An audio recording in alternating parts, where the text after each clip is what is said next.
رب دو جہاں، اے رب دو جہاں، ہر شے میں تیرے جلوے، ہر شے میں تیرے جلوے، ہر چیز تیری پہچان، اے رب دو جہاں۔ السلام علیکم ورحمۃ اللہ وبرکاتہ۔ دوستو، آپ سب کو ہمارے یوٹیوب چینل کنز ایمان اسکول ٹی وی میں خوش آمدید۔ سب سے پہلے دوستو، آپ اپنی کلاس 6 کی اردو کی بک نکال لیں اور سبق نمبر 10 شیخ سعدی رحمۃ اللہ تعالیٰ علیہ کے اقوال نکال لیں۔ تدریسی مقاصد: بچوں کو قول، کہاوت اور ضرب المثل کے معنی اور مفہوم سے روشناس کروانا۔ بچوں کو بتانا کہ حکایت یا کہانی میں ایک ایسا پیغام پوشیدہ ہوتا ہے جو صدیوں کی انسانی دانش کا نچوڑ ہوتا ہے۔ بچوں کو شیخ سعدی کی شخصیت سے متعارف کروانا۔ بچوں کو بتانا کہ شیخ سعدی اپنے اقوال و حکایات کی تازگی اور شگفتگی کی وجہ سے آج بھی اتنے ہی مقبول ہیں جتنے کہ وہ اپنے عہد میں تھے۔ اب ہم پڑھتے ہیں، سبق کا آغاز کرتے ہیں۔ تو اس سے پہلے کچھ آپ کو الفاظ معنی میں لکھواتا ہوں، آپ اسے اپنے اسکول کاپیز میں نوٹ کر لیں۔ حکیم المشرق یعنی اس کا معنی ہوتا ہے مشرق کا دانا، یعنی دانش مند۔ دانش مند کیا ہوتے ہیں؟ دانش مند کا معنی ہوتا ہے عقل۔ اقوال قول کی جمع ہے۔ مردار کا معنی ہوتا ہے مرا ہوا۔ اداب عالیہ یعنی اس کا معنی ہوتا ہے اعلیٰ اداب۔ شہرت کا معنی ہوتا ہے مشہوری۔ حکمت کا معنی ہوتا ہے دانائی۔ معلم کا معنی ہوتا ہے استاد۔ سیر و سیاحت یعنی ملکوں کی سیر اور سفر۔ اب ہم سبق کو پڑھتے ہیں اور میں اسے پڑھوں گا، ریڈ کروں گا، آپ اسے غور سے سنیں اور سمجھیں۔ شیخ سعدی رحمۃ اللہ تعالیٰ علیہ کا اصل نام شرف الدین تھا۔ انہیں حکیم المشرق کے لقب سے یاد کیا جاتا ہے۔ وہ معلم اخلاق بھی کہلاتے ہیں۔ سلطان سعد زنگی کے زمانے میں ایران کے شہر شیراز میں پیدا ہوئے۔ شیخ سعدی نے طویل عمر پائی اور اپنی زندگی کا بیشتر حصہ سیر و سیاحت میں گزارا۔ شیخ سعدی رحمۃ اللہ تعالیٰ علیہ نے شاعری بھی کی اور نثر بھی لکھا۔ شاعری میں ان کی مثنوی بوستان اور نثری کتابوں میں گلستان کو بہت زیادہ شہرت اور اہمیت ملی۔ خاص طور پر گلستان اپنی فکری تازگی اور دانش و حکمت کی بنا پر اداب عالیہ میں شمار کی جاتی ہے۔ دنیا میں پائی جانے والی تقریباً تمام بڑی زبانوں میں اس کے تراجم ہو چکے ہیں۔ ٹھیک ہے، سب سے پہلے شیخ سعدی کا اصل نام کیا ہے؟ شرف الدین۔ انہیں حکیم المشرق اور معلم اخلاق بھی کہتے ہیں، یعنی معلم اخلاق بھی کہلائے۔ یہ سلطان سعد زنگی جو ایران کے بادشاہ تھے اس دور میں شہر شیراز میں پیدا ہوئے۔ شہر کا نام کیا ہے؟ شیراز۔ کافی لمبی عمر پائی انہوں نے اور کافی سیر و سیاحت میں اپنی زندگی گزاری، اور شاعری بھی کرتے رہے اور نثر بھی لکھتے رہے۔ ان کی جو شاعری کتاب ہے اس کا نام کیا ہے؟ بوستان، اور جو نثری کتابوں میں گلستان جو بہت مشہور ہے۔ اب ان کے کچھ اقوال ہیں وہ ہم پڑھتے ہیں اور اسے سمجھتے ہیں۔ الف، دنیا کا مال زندگی کے آرام اور سکون کے لیے ہے، نہ کہ زندگی مال جمع کرنے کے لیے۔ ٹھیک ہے، دنیا کا مال زندگی کے آرام اور سکون کے لیے ہے، نہ کہ زندگی مال جمع کرنے کے لیے۔ انہوں نے اس میں ہمیں بتایا ہے کہ جو ہمارا دنیا میں ہم مال جمع کرتے ہیں وہ زندگی گزارنے کے لیے ہے۔ ٹھیک ہے، یہ نہیں ہے کہ ہم اسے اپنی زندگی کے لیے جمع کریں۔ دوسرا، اگر تو دنیا کی نعمتوں سے فائدہ اٹھانا چاہتا ہے تو لوگوں پر احسان کر جیسا اللہ نے تجھ پر احسان کیا۔ ٹھیک ہے نا، اللہ تعالیٰ کے ہم پہ بے حد احسانات ہیں، احسان ہے، تو ہمیں چاہیے کہ ہم بھی لوگوں کے ساتھ بھلائی کریں۔ تیسرا، دو آدمیوں کی کوشش بے فائدہ ہے، ایک وہ جس نے مال کمایا مگر کھایا نہیں، دوسرا وہ جس نے علم پڑھا مگر اس پر عمل نہ کیا۔ یعنی انہوں نے بتائیں دو قسم کے لوگ ہوتے ہیں، جن کی ہر کوشش بے فائدہ ہے، یعنی انہوں نے جو کام کیا ہے وہ بے فائدہ ہیں۔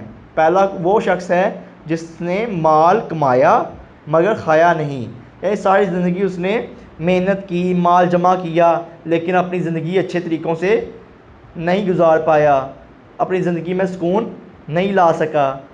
دوسرا وہ جس نے علم پڑھا مگر اس پر عمل نہ کیا، یعنی جس نے ساری زندگی کتابیں تو بہت پڑھی اور ڈگریاں تو بہت بڑی بڑی لے لی، لیکن اس پہ عمل نہ کیا جو اس نے پڑھا تھا۔ چوتھا، بے عمل عالم ایسا ہے جیسے اندھے کے ہاتھ میں مشعل، لوگ تو اس سے فائدہ اٹھاتے ہیں مگر وہ خود کچھ فائدہ حاصل نہیں کر سکتا۔ ٹھیک ہے، بے عمل عالم یعنی بے عمل استاد، عالم کہتے ہیں استاد کو، تو اس کی مثال ایسے دی گئی ہے جو بے عمل عالم ہے، یعنی جو خود ہی تو پڑھاتا ہے اور سمجھاتا ہے لوگوں کو، لیکن اس میں خود ہی عمل نہیں ہے، اس پر خود ہی عمل نہیں کرتا۔ تو اس کی مثال کیسی ہے کہ کسی کے ہاتھ میں آگ ہو، ٹھیک ہے، اور لوگ تو اس سے فائدہ اٹھاتے ہیں، روشنی حاصل کرتے ہیں، لیکن خود اس سے فائدہ نہیں ہوتا۔ پانچواں، دشمن کے ساتھ بے موقع نرمی کرنا اسے شیر بناتا ہے۔ دشمن کے ساتھ بے موقع نرمی کرنا اسے شیر بناتا ہے۔ اس میں ہمیں درس دیا گیا ہے کہ دشمن کے ساتھ ہمیں نرمی کا رویہ اختیار کرنا چاہیے، اور یہی اچھے اخلاق ہیں، اور یہی ہمیں اسلام سکھاتا ہے۔ نمبر 6، وہ دشمن جو بظاہر دوست ہو اس کے دانتوں کا زخم زیادہ گہرا ہوتا ہے۔ اس میں ہمیں بتایا گیا ہے کہ وہ دشمن جو ہمارے آس پاس ہمارے دوست کی حیثیت سے ہیں، ہم سمجھتے ہیں کہ وہ ہمارے دوست ہیں لیکن حقیقت میں وہ ہمارے دشمن ہیں، تو لہٰذا وہ ہمیں زیادہ نقصان پہنچاتے ہیں۔ ساتواں، دیوار کے پیچھے بھی بات کرتے وقت ہوشیار رہ، ہو سکتا ہے کہ دوسری طرف دشمن کان لگا کر سن رہا ہو، یعنی ہمیں ہر چیز جو دنیا میں ہم کرتے ہیں بہت احتیاط اور ہوشیاری سے کرنی چاہیے، کسی بھی وقت کچھ بھی ہو سکتا ہے، یعنی ہمیں اس میں احتیاط سے کام لینا چاہیے۔ آٹھواں، اگرچہ معاف کرنا اچھا ہے لیکن لوگوں کو ستانے والے کے زخم پر مرہم نہ رکھ، ٹھیک ہے، اگرچہ معاف کرنا اچھا ہے لیکن لوگوں کو ستانے والے کے زخم پر مرہم نہ رکھ، یعنی معاف کرنا بہت اچھی بات ہے، لیکن ایک کوئی ایسا شخص جو معاف کرنے پر بھی باز نہ آئے تو اس کی معافی نہیں ہے۔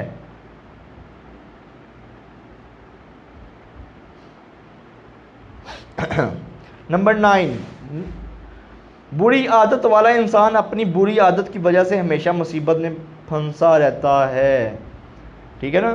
اگر انسان میں کوئی غلط عادت ہے، بری عادت ہے، تو وہ سمجھتا ہے کہ وہ بری عادت اسے بچا لے گی، لیکن ہر بار وہ اسی عادت کی وجہ سے مصیبت میں پڑتا ہے۔ جیسے ایک محاورہ ہے، ایک جھوٹ چھپانے کے لیے 100 جھوٹ بولنا، تو ایک شخص میں بری عادت ہے جھوٹ بولنے کی، تو وہ جھوٹ کی وجہ سے بھی پھنستا ہے، پھر جھوٹ کو بچانے کے لیے 100 اور جھوٹ بولتا ہے۔ 10، بات اس وقت کر جب تجھے یقین ہو کہ اثر ہوگا، بے فائدہ بات کر کے اپنی قدر نہ گھٹا۔ یہ بہت اچھی اور بہت کمال کی انہوں نے بات کی ہے کہ ہمیں اس وقت کسی کو نصیحت یا بات کرنی چاہیے جب کوئی ہمیں غور سے سن رہا ہو اور ہماری بات کرنے کا اس پہ اثر ہو، فائدہ ہو۔ اگر وہ سن نہیں رہا یا توجہ نہیں دے رہا ہماری بات پہ، تو ہماری بات کرنا بلکہ ہمیں نقصان پہنچائے گی، ہماری ہی قدر کم کرے گی۔ 11، 10 آدمی ایک دسترخوان پر اکٹھے بیٹھ کر کھا سکتے ہیں مگر 2 کتے ایک مردار کو مل کر نہیں کھا سکتے، ٹھیک ہے۔ اس میں ہمیں بتایا گیا ہے کہ 10 آدمی ایک دسترخوان پر اکٹھے بیٹھ کر کھا سکتے ہیں مگر 2 کتے ایک مردار کو مل کر نہیں کھا سکتے۔ ایک مردار کوئی بھی چیز ہو، مردار جانور ہو، اس کو 2 کتے کبھی آپ نے نہیں دیکھا ہوگا مل کے کھائیں، اگر ایک کھاتا ہے تو دوسرا اس پہ بھونکتا ہے، اس کو کھانے نہیں دیتا، اسی طرح ایک دوسرے سے لڑتے ہیں یہ۔ تو ہمیں اس بری عادت سے بچنے کو کہا گیا ہے، ٹھیک ہے، یہ بری عادت انسانوں میں بھی پائی جاتی ہے۔ 12، سب سے بڑا بدنصیب وہ ہے جو لوگوں کو ستاتا ہے کیونکہ جب اس پر مصیبت پڑے گی تو کوئی اس کا دوست نہ ہوگا، ٹھیک ہے نا۔ لہٰذا ہمیں کسی کو دکھ تکلیف نہیں پہنچانی چاہیے، اور مسلمان وہ ہے جس کے زبان اور ہاتھ سے دوسرا مسلمان محفوظ رہے. تو ہمیں چاہیے لوگوں کے ساتھ بھلائی کریں تاکہ جب ہم مصیبت میں ہوں تو لوگ ہمارا ساتھ دے سکیں. 13 جو بری صحبت میں بیٹھتا ہے اس کی سوچ کبھی اچھی نہ ہوگی. اس میں ہمیں سمجھایا گیا ہے اس قول کے ذریعے کہ ہمیں بری صحبت یعنی اپنے ارد گرد کے لوگوں کو یعنی ہمیں اچھے دوست بنانے چاہیے. اچھے دوست ہم بنائیں گے جو دیندار ہوں گے, اچھی باتیں کرتے ہوں گے, اس کا اثر ہم پہ ہوگا اور ہم بھی نیک اور دیندار ہوں گے. اگر ہم برے لوگ یعنی برے دوست بنائیں گے تو اس کا اثر ہم پہ اچھا نہیں ہوگا بلکہ ہماری سوچ بھی خراب ہوگی اور ہم بھی گناہ گار ہوں گے. 14 حاسد کے لیے بد دعا کرنے کی ضرورت نہیں, وہ تو پہلے ہی حسد کی آگ میں جل رہا ہے. جیسے کہ ہم نے پڑھا ہے کہ حسد نیکیوں کو اس طرح کھا جاتا ہے جس طرح آگ لکڑی کو جلا دیتی ہے. تو یعنی حسد کرنا, اس میں حسد سے بچنے کا حکم دیا گیا ہے اور حاسد کے لیے بد دعا کرنے سے بھی منع کیا گیا ہے انہوں نے کہ جو حسد کرتا ہے وہ اپنے لیے نقصان کر رہا ہے. اسے جو اپنے اندر کی جو اس کا حسد ہے وہ اس کو اپنے آپ کو کھا رہا ہے, تو ہمیں اس کے بد دعا کرنے کی ضرورت نہیں. 15 کتا دنیا کی ذلیل ہستی شمار ہوتا ہے مگر حق شناس کتا ناشکرے انسان سے بہتر ہے. ٹھیک ہے, ہم کتے کو گالی کے طور پہ اور کسی شخص کو برا بھلا کہنے کے طور پہ استعمال کرتے ہیں, جبکہ بقول شیخ سعدی فرماتے ہیں کہ جو شخص ناشکرا ہے, جو شکر ادا نہیں کرتا نعمتوں پر, وہ اس کتے سے بھی بہتر ہے, اس کتے سے بھی بدتر ہے جو اپنے مالک اگر اس کو کچھ کھانے کو دیتا ہے تو اس کا وفادار ہوتا ہے, اور ناشکرا انسان کتے سے بھی بدتر ہے. تو اب ہم چلتے ہیں مشرق کی طرف. امید ہے جو اقوال ہم نے پڑھے ہیں شیخ سعدی رحمۃ اللہ تعالیٰ علیہ کے, آپ کو انشاءاللہ اس کا فائدہ ہوگا اور آپ اس کو اپنی زندگی میں اسے عمل بھی کریں گے.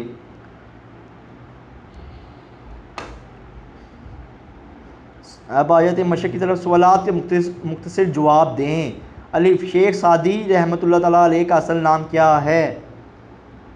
ان کا نام کیا ہے؟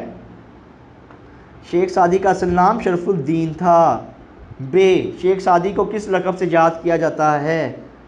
شیخ سعدی کو حکیم المشرق کے لقب سے یاد کیا جاتا ہے. جیم انہیں حکیم المشرق کے علاوہ اور کیا کہا جاتا ہے؟ انہیں حکیم المشرق کے علاوہ معلم اخلاق بھی کہا جاتا ہے. دال انہوں نے اپنی زندگی کا بیشتر حصہ کس کام میں گزارا؟ انہوں نے اپنی زندگی کا بیشتر حصہ سیر و سیاحت میں گزارا. ہے شیخ سعدی کی نظم و نثر کی 2 کتابوں کے نام بتائیں. ایک کتاب کون سی ہے؟ بوستان اور دوسرا گلستان. ٹھیک ہے. سوال نمبر 2 شیخ سعدی کے اقوال خوش خط اپنی کاپی میں لکھیں اور زبانی یاد کریں. بچوں سے آپ نے کیا کرنا ہے کہ اسے اپنے اسکول کی کاپیز میں لکھنا ہے, خوش خط لکھنا ہے اور اسے خوش خطی کرنی ہے, اور اس کے علاوہ اس کو زبانی یاد بھی کرنا ہے آپ نے.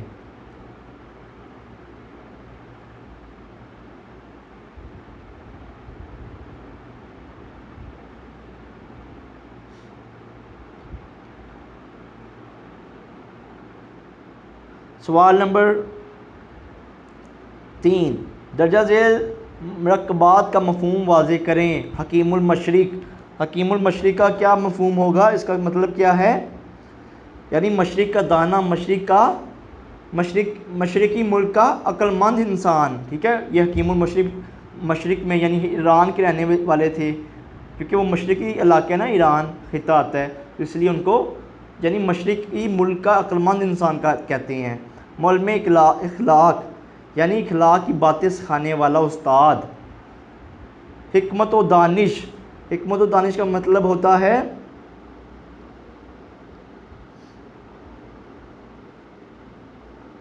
حکمت و دانش کا مطلب کیا ہوتا ہے؟ دانائی اور عقل مندی. ٹھیک ہے.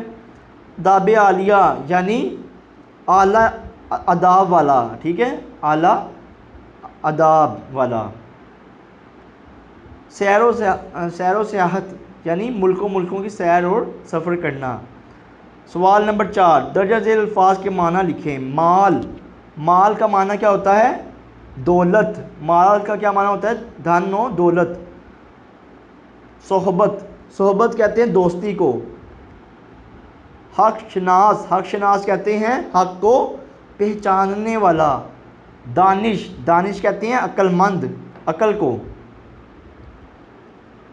سوال نمبر 5، درجہ ذیل الفاظ کے متضاد لکھیں۔ دنیا کا متضاد کیا ہوگا؟ آخرت۔ دوست کا دشمن، بد نصیب کا خوش نصیب، بے مصیبت کا راحت، بے عمل کا با عمل۔ سوال نمبر 6، سبق شیخ سعدی کے اقوال پیش نظر رکھتے ہوئے درجہ ذیل سوال کے درست جواب کی نشاندہی ٹک سے کریں۔ الف، بری صحبت میں بیٹھنے والے کی کیا چیز اچھی نہیں ہوتی؟ اس کا جواب کیا ہے؟ بے سوچ۔ اس کا جواب کیا ہے؟ بے سوچ۔ بے، دشمن کے ساتھ بے موقع نرمی کرنا اسے کیا بناتا ہے؟ شیر۔ کیا بناتا ہے؟ شیر۔ جیم، کون دنیا کی ذلیل ہستی شمار ہوتا ہے؟ اس کا جواب کیا ہے؟ نمبر 4، کتا۔ دال، کس کے لیے بد دعا کرنے کی ضرورت نہیں؟ اس کا آنسر کیا ہے؟ آپشن نمبر 1، حاسد کے لیے۔ ہے، لوگوں کو ستانے والا کیا ہے؟ لوگوں کو ستانے والا کیا ہے؟ بد نصیب۔ کیا ہے؟ بد نصیب۔ آپشن نمبر 2 اس کا آنسر ہے۔ واو، شیخ سعدی کہاں پیدا ہوئے؟ شیراز میں۔ آپشن نمبر 4 اس کا آنسر ہے۔ سوال نمبر 7، درجہ ذیل الفاظ کو جملوں میں استعمال کریں۔ مشعلے، نعمت، قدر، لقب، حاسد۔ اس پہ آپ نے یہ کچھ آپ کو الفاظ دیے گئے ہیں، اس کے آپ نے جملے بنانے ہیں اور اسے اپنے اسکول کی کاپیز میں لکھنا بھی ہے۔ سوال نمبر 8، مناسب لفظ کی مدد سے خالی جگہ پر کریں۔ دنیا کا مال ڈیش کے آرام و سکون کے لیے ہے۔ دنیا کا مال زندگی کے، کیا آئے گا؟ زندگی۔ بے عمل عالم ایسا ہے جیسے اندھے کے ہاتھ میں مشعل۔ کیا ہے؟ کیا ہے؟ مشعل۔ جیم، ڈیش بات کر کے اپنی قدر نہ گھٹاؤ، بے فائدہ بات کر کے، بے فائدہ۔ دال،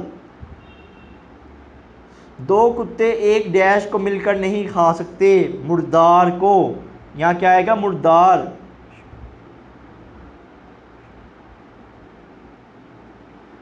ہے، اگر تو دنیا کی نعمتوں سے فائدہ اٹھانا چاہتا ہے تو لوگوں پر ڈیش کر، احسان۔